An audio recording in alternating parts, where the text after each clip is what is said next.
नहीं पूछेंगे जायदाद कहां से बनाई। मुशर्रफ के पास खर्च नहीं तो रकम भी देंगे। मुशर्रफ वतन वापसी केस में चीफ जस्टिस के रिमार्क्स। कहा वतन पहुंचने पर सिक्योरिटी के लिए ब्रिगेड चाहिए तो वो भी दे देते हैं। गद्दारी केस से बरी होकर जहां चाहे जाएं। चीफ जस्टिस के रिमार्क्स। AFIC अस्पताल से डॉक्टर फराहम करने की हिदायत। साबिक सदर की वापसी पर फार्म हाउस डी सील कर दिया जाएगा।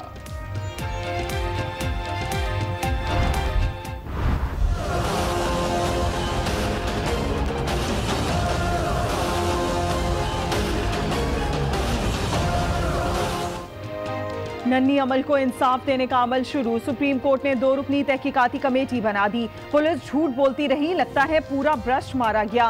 गैर तरबियत याफ्ता एहलकार को SMG राइफल दे दी गई। स्ट्रीट क्राइम रोकने के लिए इतना बड़ा हथियार नहीं देना चाहिए। चीफ जस्टिस के रिमार्क्स। निजी अस्पताल के मालिक की अदम पेशी पर इजहार बरहमी। सिंध पुलिस ने गफलत का इकरार कर लिया। कहा पुलिस को फौज तरबियत दे रही है। समाज जुम्मे को दोबारा होगी।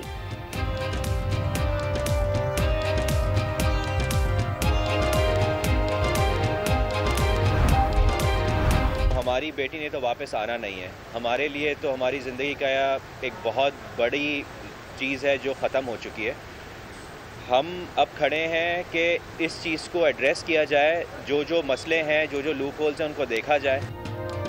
तय होना चाहिए कोई भी हथियार कहां इस्तेमाल होना है। बेटी वापस नहीं आएगी मगर सिस्टम की खामियां दूर की जाएं। अमल के वालिदैन की मीडिया से गुफ्तगू। नन्ही अमल कराची में पुलिस मुकाबले के दौरान जाँ बहक हुई थी। अवाम को महंगाई का करंट लगाने की तैयारी। इक्तिसादी राब्ता कमेटी का इजलास आज होगा। बिजली के नर्ख में इजाफे पर गौर किया जाएगा। पाकिस्तान में टैक्स का निजाम बेहतर करने और अखराजात में कमी की जरूरत है। डायरेक्टर आलमी बैंक जेम्स बर्मे का खिताब।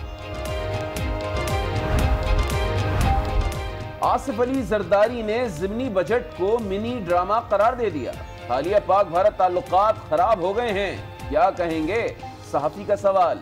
इस तरह की हुकूमत और माहौल में ऐसा ही होता है, साबिक सदर का जवाब। मनी लॉन्ड्रिंग केस में आसिफ जरदारी का फरियाल तालपुर की पेशी अकाउंट्स मुंजमद होने से मुलाजमीन मुतासिर हो रहे हैं। क्या बैंकिंग कोर्ट सुप्रीम कोर्ट से पूछकर समाअत करेगी? वकील के दलाइल। अदालत उज़्मा का फैसला आने दें। जज के रिमार्क। समाअत 16 अक्टूबर तक मुलतवी कर दी गई।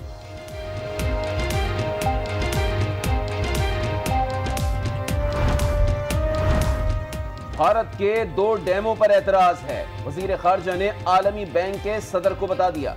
भारत की आबी दहशतगर्दी पर गुफ्तगू। आलमी बैंक से किरदार अदा करने की अपील। प्योंग ने एक और कोशिश की यकीन दहानी करा दी। भारत की आबी दहशतगर्दी। पाकिस्तान के दरियाओं में पानी छोड़ दिया। दरियाए चनाब में सैलाबी रेला कादराबाद बैराज के मकाम पर पहुंच गया। दरियाए सतलुज की सतह में मुसलसल इजाफा। कसूर के सरहदी इलाके ज़ेरे आब आने का खदशा। वज़ीर आला सिंध आज वज़ीर आज़म इमरान खान से मुलाकात करेंगे। सूबे में जारी विफाकी तरक्याती मंसूबों पर मुशावरत होगी। मुराद अली शाह विफाक के ताउन से मुताल्लिक़ तहफ़्फ़ुज़ात से भी आगाह करेंगे। कौमी असेंबली का इजलास आज होगा। मालियाती बजट पर बहस होगी। इजलास से पहले शहबाज शरीफ की ज़ेर सदारत मुस्लिम लीग नून की बैठक। कौमी असेंबली और सेनेट में हिकमत अमली पर गौर।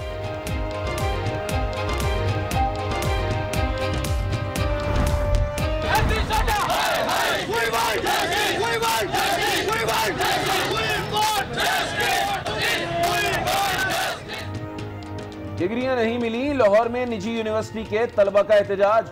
टायर जलाकर कैनाल रोड को ब्लॉक कर दिया। ट्रैफिक मुअत्तल। गाड़ियों की तवील कतारें। मुसाफिरों को शदीद मुश्किलात। मर्दान में पीने के पानी की किल्लत। 75 यूनियन काउंसिल्स और पब्लिक मकामात पर वाटर फिल्ट्रेशन प्लांट नाकारा हो गए। लोग गंदा पानी पीने पर मजबूर। पेशावर के अवाम अपने दुश्मन आप बन गए। पानी के गैर कानूनी कनेक्शंस निकाल लिए। रोजाना 100 गैलन पानी जाया होने लगा।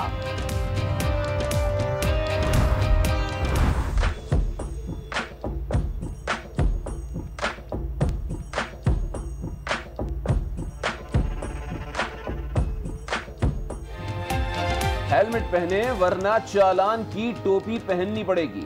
लाहौर में माल रोड पर ट्रैफिक पुलिस ने एक्शन शुरू कर दिया। 32 मकामात पर फील्डिंग सेट कर दी।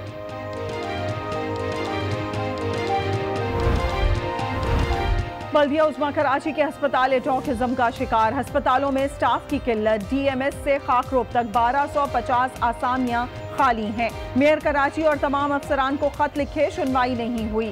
Senior director medical and health का शिकवा। आज की अदालती कार्रवाई के हवाले से जी, आज जो सुप्रीम कोर्ट में एनआरओ केस की समाअत हुई तो attorney general, additional attorney general ने अदालत को बताया कि गुज़िश्ता समाअत पर आसिफ ज़रदारी और परवेज़ मुशर्रफ से जवाबात मांगे गए थे और चीफ जस्टिस ने कहा कि हमने दोनों साबका सदूर से दोबारा बयान हल्फी भी मांगे थे। आज जो बयान हल्फी सुप्रीम कोर्ट में जमा करवाया गया उसमें जो उनके वकील उन्होंने बताया कि जनरल परवेज़ मुशर्रफ ने जायदाद की जो तफसील है वो पेश कर दी है और चीफ जस्टिस ने यह इस्तफसार किया कि परवेज़ मुशर्रफ के चक शहजाद फार्म हाउस की कीमत इतनी कम क्यों लिखी है, ये बताएं। परवेज़ मुशर्रफ कहाँ हैं और वो पाकिस्तान क्यों नहीं आते। उनके खिलाफ आर्टिकल 6 का एक मुकदमा दर्ज है। सुप्रीम कोर्ट ने आज परवेज़ मुशर्रफ के फार्म हाउस को भी परवेज़ मुशर्रफ की वतन वापसी से मशरूत कर दिया है कि अगर वो वतन वापस आते हैं तो उनके फार्म हाउस को डी सील किया जाए। और उन्होंने ये कहा है कि परवेज़ मुशर्रफ वापस कब आएंगे, उनके वकील से ये इस्तफसार किया है और परवेज़ मुशर्रफ अगर एक हफ्ते में हमें जवाब देंगे वो वापस कब आ रहे हैं और अगर जब वो वापस आए उनके हवाले से हम खुसूसी अहकामात भी जारी करेंगे। अदालत ने आज ये हुक्म जारी किया है कि जब परवेज़ मुशर्रफ वतन वापस आए तो चक शहजाद फार्म हाउस को डी सील कर देंगे और परवेज़ मुशर्रफ जिस सूबे में भी लैंड करेंगे वहाँ के डीजी रेंजर्स उन्हें सिक्योरिटी फ्राहम करेंगे और उनकी सिक्योरिटी की निगरानी डीजी रेंजर्स खुद करेंगे। जबकि AFIC जो है अस्पताल, उससे परवेज़ मुशर्रफ को उनकी मर्जी का डॉक्टर भी दिया जाएगा। ये हुक्म आज जारी किया गया है सुप्रीम कोर्ट की जानिब से। आज दौरान समाज चीफ जस्टिस ने रिमार्क्स भी दिए हैं कि परवेज़ मुशर्रफ जब पाकिस्तान आए तो उनको रेंजर्स की सिक्योरिटी फ्राहम की जाएगी। पाकिस्तान के बेहतरीन माहिरीन जो हैं उनका मुआयना भी करेंगे। वो वहाँ पर डांस पार्टी में शिरकत करते हैं, क्या उनके लिए कानून मुख्तलिफ है, पाकिस्तान क्यों नहीं आते। चीफ जस्टिस ने परवेज़ मुशर्रफ की वापसी पर उन्हें फुल प्रूफ सिक्योरिटी और इलाज की बेहतरीन सहूलियात फराम करने की हिदायत कर दी है। आपको बताएं सुप्रीम कोर्ट ने परवेज़ मुशर्रफ की वतन वापसी से मुतालिक केस की समाअत हुई है। बिल्कुल, इस समाअत में मजीद क्या गुफ्तगू हुई है अदील सरफराज से ही मालूम करते हैं। अदील, ये बताइएगा, कुछ बताया गया है कि परवेज़ मुशर्रफ कब वतन वापस आएंगे या नहीं आएंगे?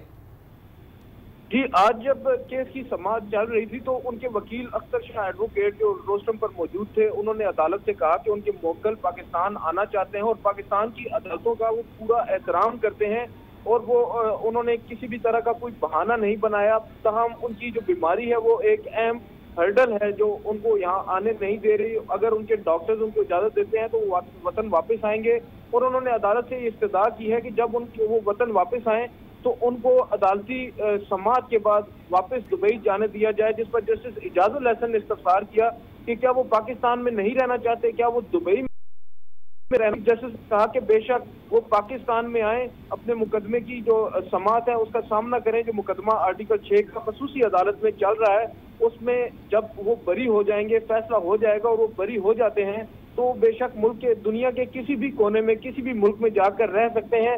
हम उनसे ये भी नहीं पूछेंगे। सुप्रीम कोर्ट में परवेज़ मुशर्रफ की वतन वापसी से मुताल्लिक केस की समाअत हुई है और इसी सिलसिले में आज न्यूज़ के नुमाइंदे अदील सरफराज हमें रिपोर्ट कर रहे थे। आपका बहुत शुक्रिया। एक और अहम केस की समाअत के हवाले से आपको बताएं कि कराची में मुबैना पुलिस मुकाबले में 10 साला अमल की हलाकत पर सुप्रीम कोर्ट ने कमेटी कायम कर दी है और पुलिस ने रिपोर्ट पे गफलत का एतराफ कर लिया है। चीफ जस्टिस ने रिमार्क्स दिए कि पुलिस पहले झूठ बोलती रही, लगता है पूरा भ्रष्ट मारा गया है। चीफ जस्टिस का मजीद कहना था कि बगैर तरबियत के पुलिस एहलकार को SMG राइफल दी गई। स्ट्रीट क्राइम रोकने के लिए इतना बड़ा हथियार नहीं देना चाहिए। अस्पताल के मालिक की गैर हाजिरी पर अदालत बरहम भी हो गई। आइंदा समाअत पर फिर तलब कर लिया।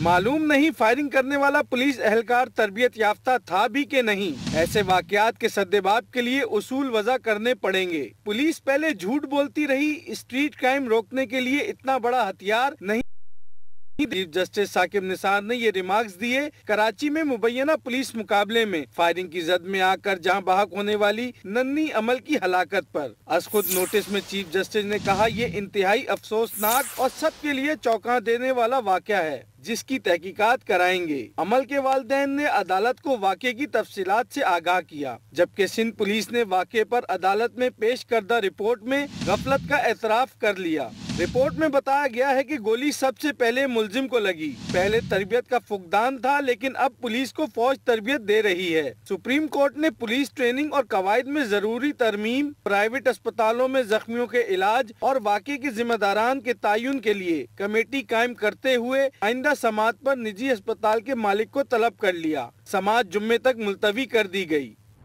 मकतूल अमल के वालिदैन ने पुलिस के रवैये को नाकाबिले बर्दाश्त करार दिया। उनका कहना था कि कोई भी हथियार कहाँ इस्तेमाल होना चाहिए ये तय होना चाहिए। सुप्रीम कोर्ट ने नोटिस लिया और इंक्वायरी का हुक्म दिया। उन्होंने कहा कि हम जानते हैं कि हमारी बेटी वापस नहीं आएगी, चाहते हैं जो खामियां हैं वो दूर हो जाएं।